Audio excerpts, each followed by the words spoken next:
Buenas tardes a todos.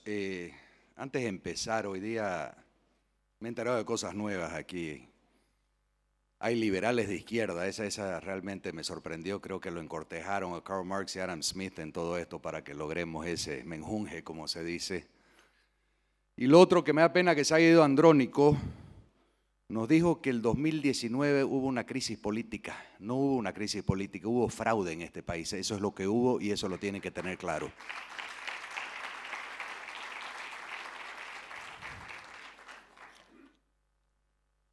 Agradezco a los organizadores de este evento, al Grupo Nueva Economía, El Deber Radio y Radio Panamericana, y a nuestro querido moderador Johnny Nogales por brindarnos la oportunidad de estar aquí hoy. Bolivia está en una encrucijada histórica. Nunca hemos estado tan mal. No estamos ante una crisis pasajera, estamos ante el colapso de un modelo económico y político fallido que ha llevado al país al borde del abismo. Nos enfrentamos a un Estado ineficiente y corrupto que ha asfixiado la inversión, ha castigado a los emprendedores y creado un sistema tributario que genera ineficiencia porque provoca que nuestra gente huya hacia la informalidad. La crisis que vivimos hoy es el resultado directo de 20 años de saqueo, de despilfarro y de corrupción estructural del MAS. Un modelo diseñado para enriquecer a unos pocos mientras la economía boliviana se desmorona. Y es imposible de entender qué pasó durante estas 2 décadas decadentes en este país sin el rol pasivo, cobarde y lamentable de la oposición cómplice. Ellos han permitido este desastre porque también han negociado su parte del botín. Hoy estamos donde estamos principalmente por el MAS, pero también por culpa de los falsos opositores que han sido funcionales al pedófilo y sus secuaces. Evo nunca hubiese existido sin la tibieza, la cobardía y la especulación política de muchos quienes hoy se presentan como la alternativa opositora. Ellos nos jodieron y definitivamente ellos no lo van a resolver. El único camino que yo veo posible frente a esta crítica situación es un cambio radical. Un cambio real que nos permita liberarnos de las ataduras del socialismo y de las mentiras de los masistas. Es hora de devolverle el control de su futuro a los bolivianos, para que puedan tomar sus propias decisiones, generar empleo y salir adelante sin la pesadilla de un Estado obeso, ineficiente y parasitario que lo único que ha hecho es robarle a los que realmente trabajan. El cambio que voy a darle a Bolivia pasa por la libertad económica, por devolverle al individuo la decisión sobre su propio destino y de reconstruir Bolivia sobre bases firmes, justas y libres de corrupción. Un cambio radical implica cambiar el modelo de desarrollo de Bolivia. Debemos pasar de este modelo colectivista, asistencialista y empobrecedor a un modelo basado en el trabajo, que premie el esfuerzo, defienda la propiedad privada y sobre todo proteja la libertad del individuo. No más prebendas para los que no trabajan, no más subsidios que solo benefician a los flojos, no más tierras comunitarias, no más empresas estatales que solo sirven para enriquecer a los amigos del gobierno y que encima ofrecen un servicio pésimo. Y si alguien tiene dudas, le pregunto quién se ha subido a boa últimamente. Bolivia necesita un modelo económico nuevo, basado en 6 pilares fundamentales. El primero es achicar el Estado y reducir al máximo posible el gasto público. El segundo, reformar el sistema tributario para que sea más barato ser formal que operar en la informabilidad. Tercero, la propiedad privada no debe ser cuestionada jamás por el Estado y nunca más debe ser un tema de discusión en este país. Cuarto, atraer inversión privada y garantizarles la seguridad jurídica. Quinto, facilitar la iniciativa privada para generar riqueza. Y sexto, lograr la estabilidad macroeconómica. Bolivia no tiene tiempo para gradualismo. O tomamos decisiones firmes ahora, o este país, de verdad, y discúlpeme, se nos va a la mierda. El primer pilar, que es achicar el Estado y reducir al máximo posible el gasto público. Bolivia es un Estado extremadamente obeso, ineficaz y corrupto más que nada, que han malgastado miles de millones de dólares sin generar ningún valor para los bolivianos. Durante décadas, la burocracia estatal se ha convertido en un monstruo que consume recursos sin ofrecer ningún servicio de calidad para los bolivianos. El MAS ha usado este aparato estatal no solo para servir al pueblo, sino para sostener su monopolio de poder. Ha convertido el Estado en un instrumento de dominación ideológica, un monopolio de conciencia que impone una visión única sobre la economía, la sociedad y la política. No se trata solo del despilfarro, se trata de un sistema que ahoga la libertad individual. Cuanto más grande es el Estado, más dependiente vuelve a los ciudadanos y menos espacio deja para la innovación, el emprendimiento y el progreso. ¿Cuántas veces hemos visto cómo empresas públicas como IPFB, BOA y nombremos muchas, han sido noticias únicamente por la corrupción, la ineficiencia y el despilfarro?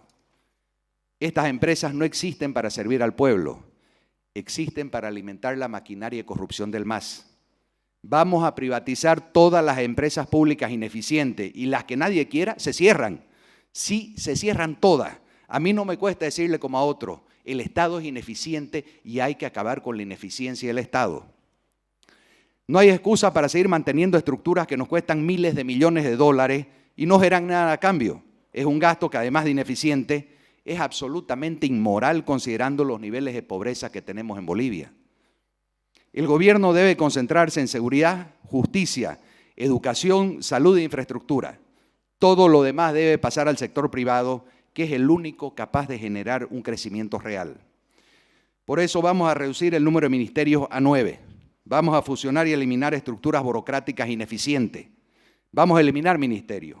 Cultura, descolonización y despatriarcalización van a desaparecer. Comunicación desaparece, el ministro de la Presidencia también desaparece. Planificación y obras públicas se fusionarán con economía y finanzas, medio ambiente y agua con el Ministerio de Desarrollo Rural y Tierra y trabajo con justicia. El costo de todo esto lo deben de pagar los políticos, no el pueblo boliviano. Se debe reducir este Estado en por lo menos el 30%. He escuchado preguntas sobre el tema de cómo retornaremos una estabilidad de la moneda. Es muy sencillo. Aquí no se trata de prestarse plata, de inventar cosas raras. Dejemos de gastar lo que no tenemos. Eso trae la estabilidad a la moneda y a la economía del país. Gastamos demasiado y eso hay que acabarlo. El MAS ha convertido el Estado en un instrumento de adoctrinamiento. Se ha construido una narrativa que excluye cualquier pensamiento contrario al oficialismo. Un Estado gigantesco no solo destruye la economía, sino que destruye la libertad de pensamiento. Cuando el Estado lo controla todo, la gente depende de él para vivir. Cuando el Estado decide que medios sobreviven y solo escuchan voces oficiales, y cuando el Estado educa bajo una sola ideología, desaparece la libertad académica y el pensamiento crítico. Por eso el achicar el Estado no es solo una medida económica, es una medida de libertad. Un país con menos Estado es un país con más libertad de pensamiento, con más diversidad de ideas y con una sociedad más independiente. Quiero detenerme en un elemento que es tremendo lastre para la administración pública, el centralismo. Bolivia ha sido gobernado durante años por un Estado centralista que, lejos de resolver los problemas del país, ha agravado la situación.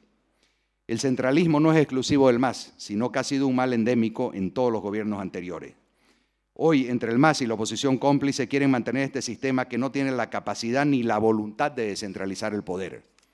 Es hora de que las regiones asumen el control de su futuro, porque son las autonomías las que permitirán una gestión eficiente de los recursos. Cada región conoce sus problemas mejor que nadie y solo con autonomía podremos retomar decisiones acertadas, administrar de forma eficiente los recursos y garantizar el desarrollo que todos los bolivianos merecen. El segundo pilar, reformar el sistema tributario para que sea más barato ser formal que operar en la informalidad. Más del 70% de la economía boliviana vive en la informalidad. ¿Y saben por qué es eso? Porque el sistema tributario es un robo legalizado en este Estado. El sistema como está solo incentiva a ser informal. El IVA es el 13%, ahoga el consumo y castiga a la familia. El impuesto a las transacciones y el RCI-IVA son una barrera para los emprendedores. Los trámites burocráticos convierten a Bolivia en un infierno para hacer negocio. Vamos a cambiar todo eso. Vamos a reducir el IVA y el IT quedarán en 6%. Vamos a eliminar todos los impuestos distorsivos, incluyendo los impuestos a la riqueza que solamente castigan a las empresas y a aquellos que invierten y crecen en este país. Y vamos a simplificar el sistema tributario para que esto sea del 16, vámonos al 6 en el IVA, vamos a eliminar todas las trabas que tenemos para las importaciones que han encarecido la vida a los bolivianos con productos que no producimos en este país. Porque aquí hay miles de productos que les grabamos unos impuestos terribles que llevan al 50%, en algunos casos hasta un 100% como un celular, cuando no los producimos. Lo único que estamos haciendo es quitarle la posibilidad a los pobres de que tengan buenos productos, productos de calidad y de que puedan tener una vida decente. Menos impuestos significa más inversión y más empleo. Menos burocracia significa más empresas formales. Y un sistema tributario y justo significa crecimiento real. Bolivia necesita liberar su economía del yugo fiscal que la mantiene estancada. Muchos bolivianos se ven obligados a vivir en la informalidad como una respuesta directa a un Estado que lo único que hace es poner barreras. El contrabando, esa práctica que se denigra como ilegal, es una respuesta al sistema opresivo que ha estrangulado las posibilidades de crecimiento. El tercer pilar, y este para mí es muy importante, la propiedad privada no debe ser cuestionada jamás en este país. Eso es algo que los bolivianos tenemos que tener claro, que nunca más se cuestione.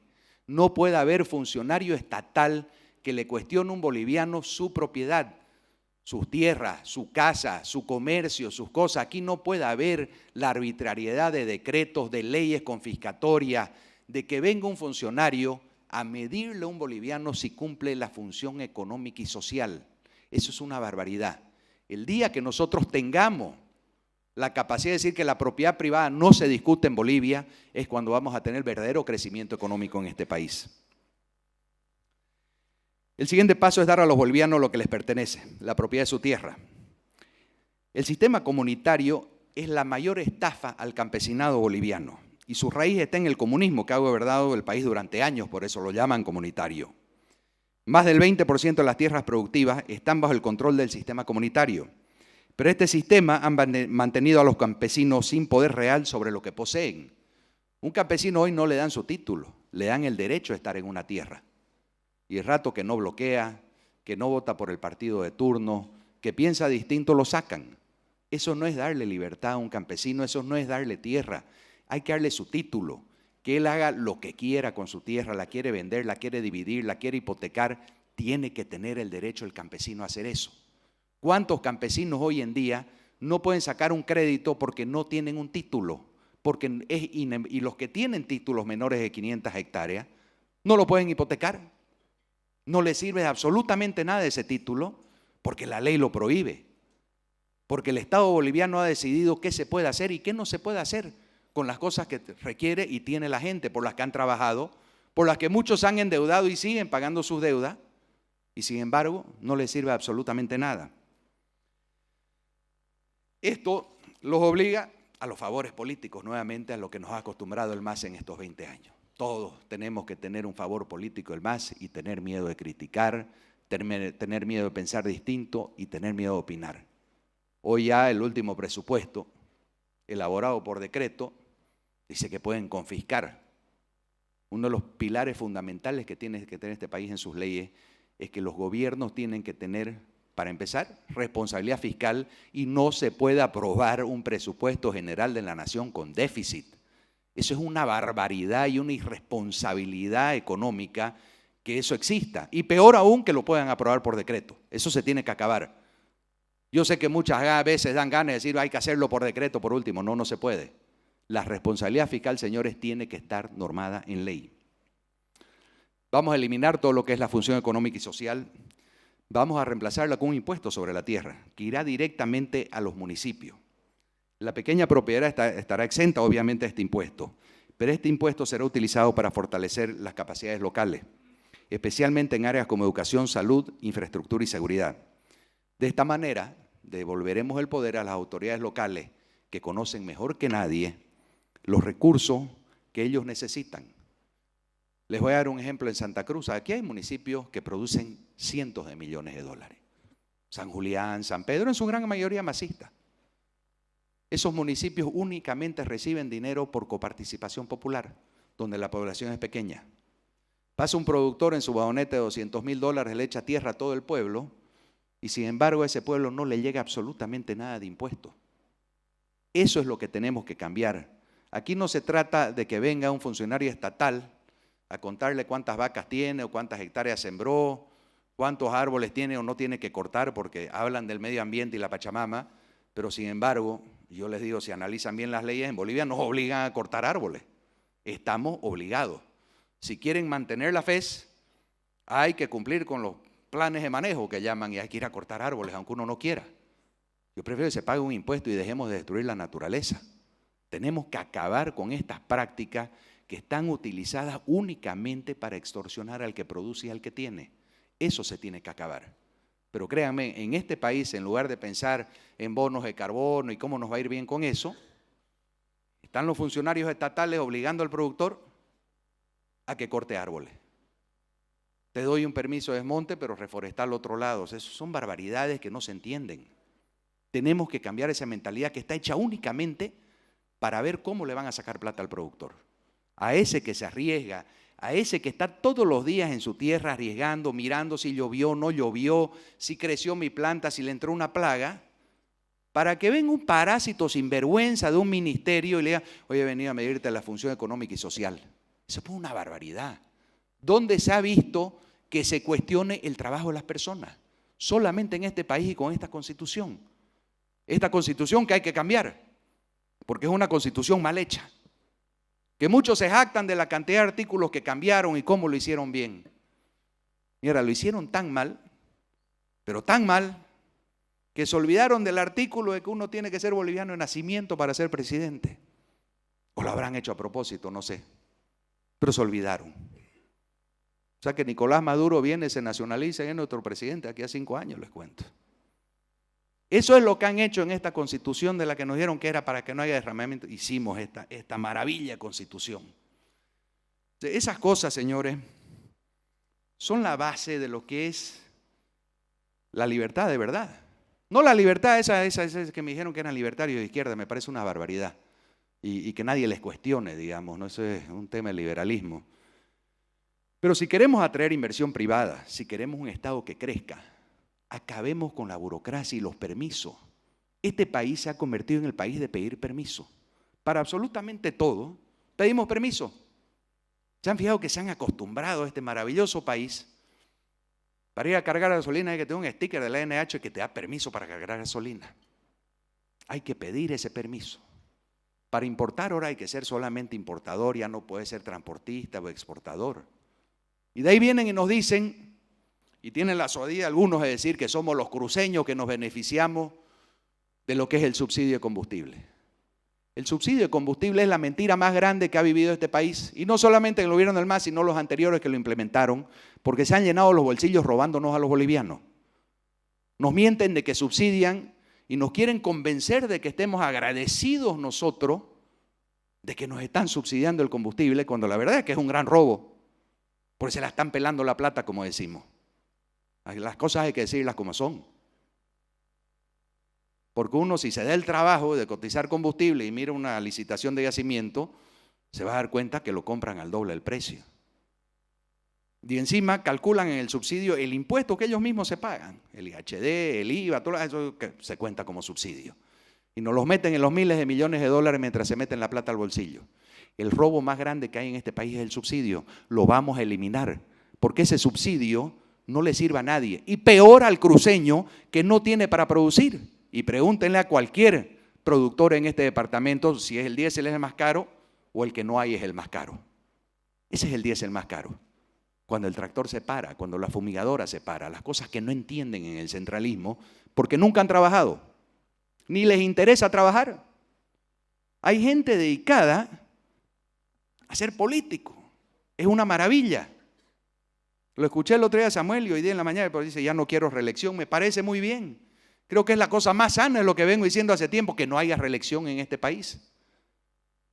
Eso va a ser lo más sano porque va a obligar a que muchos aprendan a trabajar, hombre, si no es tan difícil. No hay que asustarse.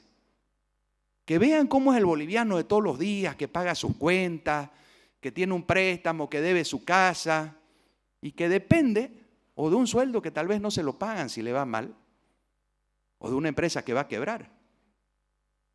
Pero ese riesgo lo toman los individuos y lo toman muy bien en este país. Por eso es que hemos crecido.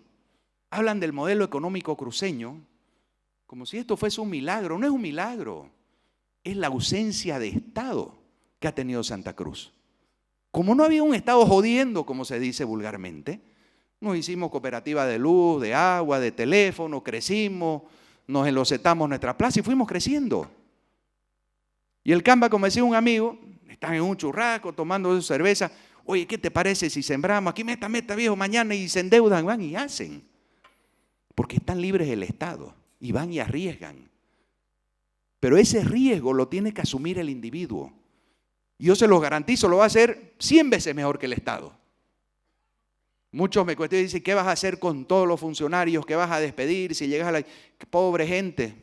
Les voy a pagar un año de sueldo para empezar y todo lo que les corresponde en beneficio. Ahora ya si en un año no encuentran trabajo es porque realmente no sabían trabajar. Pero yo les garantizo, cada empleo estatal mata 3 empleos privados. Porque son ineficientes, porque son monopólicos y porque joden al resto.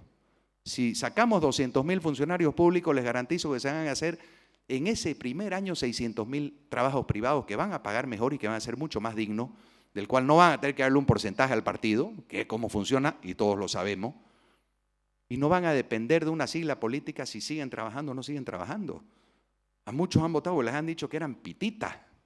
Y aquí vienen a decirnos del masismo light, ahorita que de pronto nos las tenemos que creer, que son distintos. ¡Puta, qué maravilla! Llegó aquí el señor Andrónico diciendo, no, yo quiero con todo. Él es el segundo en la línea de sucesión de este partido. El segundo en sucesión de los líderes cocaleros donde se produce toda la pichicata de este país. ¿Por qué hay presos políticos? ¿Por qué no se queja de eso? ¿Por qué está preso Luis Fernando, Yanina y Marco Antonio Pumari y un montón de gente que está presa en este país? A mí no me van a convencer ni me la van a charlar esa. Yo eso no lo creo. Ese masismo light no existe, créanme. No hay masismo light. El masismo es el masismo, es comunismo y van a seguir en el mismo camino siempre. Ellos no van a cambiar de camino.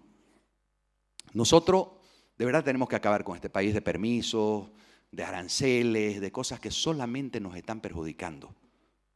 Aquí, si se fijan, han venido una asamblea de políticos a decirnos el litio y el gas. Mira, no saben de más. ¿Y por qué no saben de más? Porque eso es donde meten la mano a la lata.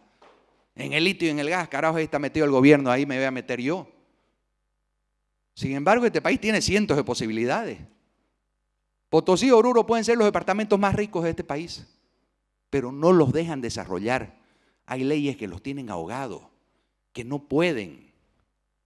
Tenemos el salar más grande del mundo y no creo que exportemos $1 millón al año de sal blanca.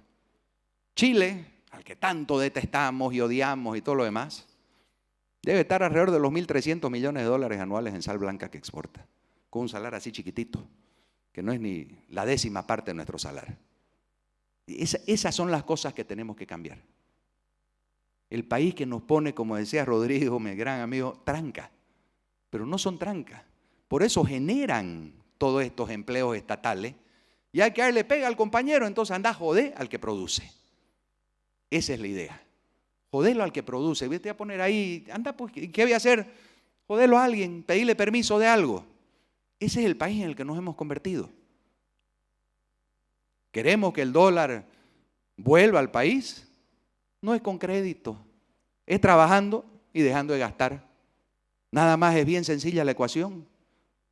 Pero esa le tienen terror la mayoría de los políticos. Terror porque le dicen trabajo. Mierda, los hace tartamudear esa palabra. Entonces, de aquí para adelante lo que tenemos que hacer es pensar bien. Yo les digo con todo cariño, ¿queremos cambiar este país? Dejemos de hacer lo mismo y dejemos de votar por los mismos. Muchas gracias. Gracias, Branco. Por favor, acompáñanos acá. Le voy a pedir a Gerardo que sea el primero que te haga la pregunta.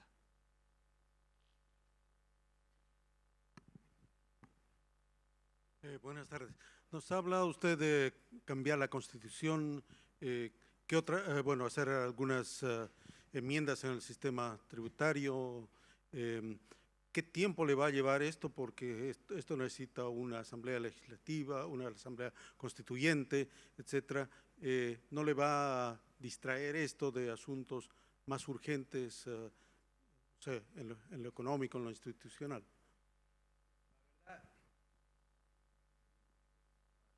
Bueno, la verdad, no, maco chicle y camino al mismo tiempo, digamos, no distrae. El tema es que el primer día hay que sacar, y el primer día, no los primeros 100 días, hay que sacar decretos, eliminar las trabas a las exportaciones, los cupos, los precios fijos, todas esas cosas. En el primer día hay que sacar decretos y acabarlo. Porque eso todo ha sido hecho por decreto. Ahora sí hay que hacer modificaciones a la Constitución y van a tomar tiempo. Y ahí vamos a tener que llegar a consensos de cómo lo vamos a hacer, si va a ser una constituyente, si lo vamos a hacer a través del Congreso. Pero hay cosas que están poniendo trabas al crecimiento de este país. Y pregúntele a un cruceño si los transgénicos no le ponen trabas, y esos están en la Constitución. Y lamentablemente tenemos que hacer cambio constitucional.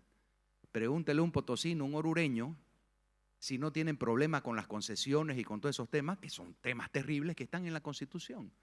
Porque los han obligado a ser comunitarios, y estos señores resulta que ahora se dan cuenta que no pueden exportar porque necesitan una empresa, pero si sos comunitario no puedes tener NIT, y si no tenés el NIT, el Senarecom no te paga. Entonces esas trabas tenemos que acabarlas, y sí requieren cambios constitucionales, porque lamentablemente esa constitución que se hizo con el MAS y que otros dicen que la cambiaron maravillosamente, nos jode a todos los bolivianos, porque pone trabas a absolutamente todo. Y lo más importante, esta constitución pone en duda la propiedad privada de los bolivianos, y eso sí tenemos que cambiarlo. Daniel, por favor. Gracias. Branco,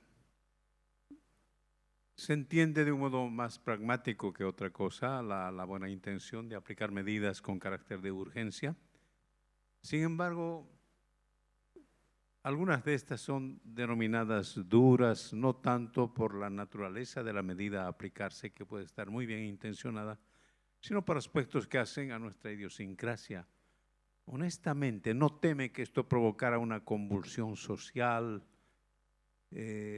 a lo mejor hasta injustificada, pero cuál sería la solución inmediata para implementar las medidas que usted reitera que deben ser también urgentes?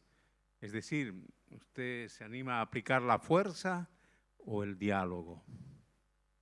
Mira, yo creo que muchas veces se malinterpreta lo que es una medida con lo que son presiones políticas. Ahora, el diálogo siempre lo vamos a utilizar, pero algo que yo le puedo garantizar es que yo no voy a permitir más el bloqueo en este país. Y si hay que utilizar la fuerza para acabar con el bloqueo, se va a utilizar la fuerza y los vamos a meter presos a los que bloquean, porque eso es una de las grandes trabas que tiene este país. O sea que si hay que usar lo que hay que usar, se va a usar nada más. O sea, no, en eso no podemos tener duda. Si queremos salvarlo el país, tenemos que ir más allá del pragmatismo, de lo que los miedos que podamos tener, porque si vamos a gobernar con miedo es mejor quedarse en su casa, y yo creo que no nos metamos en esto, digamos. Querido Pedro. Branco, durante su exposición no ha abordado temas muy sensibles, medulares, preocupantes como narcotráfico y corrupción.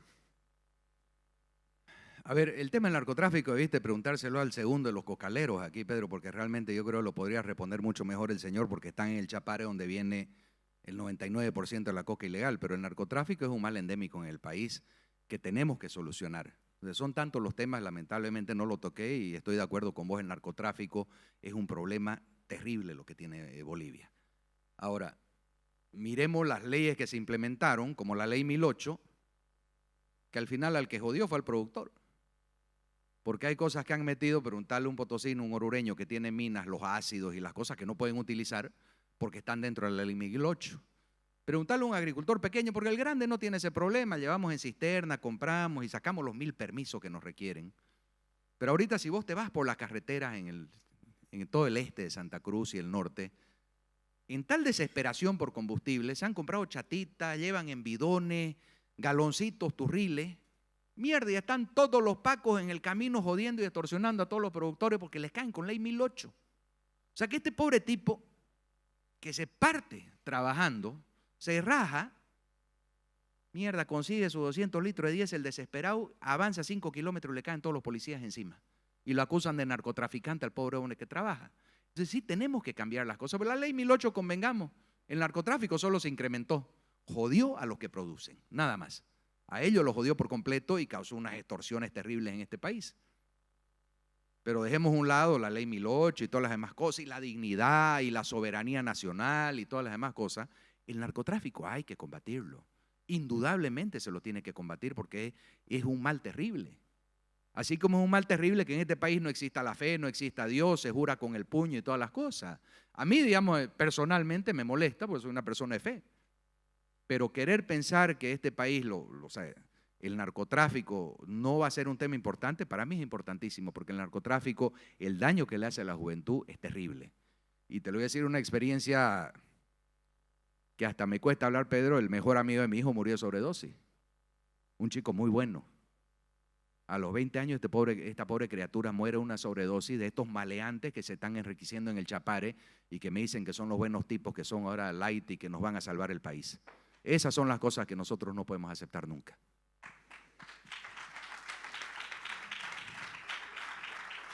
Querido Branco, hace horas que estamos con mucha seriedad tratando los temas nacionales, así que yo me voy a permitir una licencia. Durante el almuerzo le decía yo a Branco que una muestra de su valentía, de su decisión, es que sobrevivió a una jaula de entrevista con María Galindo. La verdad es que necesitamos, y se habla permanentemente, Branco, de unión. ¿Con quién crees que puedes hacer unidad dentro del espectro político actual en este proceso electoral que se inicia? A ver, mira, ese es el tema más interesante, pero yo creo que ese tema hay que plantearlo de la siguiente manera. Primero, ideológicamente, ¿pensamos igual o no? O sea, ¿cuál más no me puedo sentar? Porque pensamos totalmente distinto. Ahora, con todos los demás hay que sentarse y hablar de unidad por el país y no por pega. Yo creo que eso es lo principal. Porque si nos vamos a juntar para repartirnos diputados, pegas, ministerios y todas las demás cosas, vamos a seguir en lo mismo, Johnny. O sea, no vamos a cambiar absolutamente nada. Prefiero fracasar en mi intento que volver a lo mismo, porque te garantizo que ese gobierno no dura 2 años, lo van a tumbar y lo vamos a tener al más, de verdad, unos 20 años más. Y eso va a ser lo más dañino para el país. Porque poner de acuerdo tal sarta de personas que no se creen el uno al otro, ¿cómo crees que se puede gobernar? Es imposible. Yo creo que la ideología, el pensamiento tiene que estar ahí. Me puedo juntar con todos, Johnny, menos los masistas, obviamente. Me puedo juntar con todos, me puedo sentar y vamos a decir, ¿sabes qué? Primero pensemos el control electoral. Lo tenemos que hacer juntos, lo tenemos que hacer juntos, por más que nos estemos pateando entre nosotros las canillas en la campaña. Nos podemos odiar, pero hay que hacer control electoral. Nos va a entregar la Corte ahorita el padrón, pongámonos en serio las pilas y los pantalones, lo de los partidos, y revisemos ese padrón y veámoslo. Pero para mí lo fundamental, que hay cosas que no vamos a poder cambiar porque no estamos en función de gobierno, es que de verdad hagamos el control electoral en conjunto todo. Y muchos hablaban y viene Marcelo Clauri y nos dice una sarta de cosas. Y le dije, Marcelo, yo lo que te pido que financies el control electoral, no las campañas. Es donde más plata se va a necesitar, es en el control electoral. Y ese es fundamental. Y ahí todos tenemos que participar. Aquí no hay de excusarse, que si te tocó ser jurado de mesa, me enfermé, la abuelita no la puedo empujar la silla de ruedas. No, viejo, hay que participar y estar ahí. Yo creo que es un deber de todos los bolivianos de verdad estar en las mesas y controlando el padrón, porque el padrón y el voto en el día de la elección hay que cuidarlo. Si no lo cuidamos, estamos muertos. O sea, podemos ganar la elección, pero la vamos a perder en mesa. Muchísimas gracias. Un aplauso para Branco Maricovi.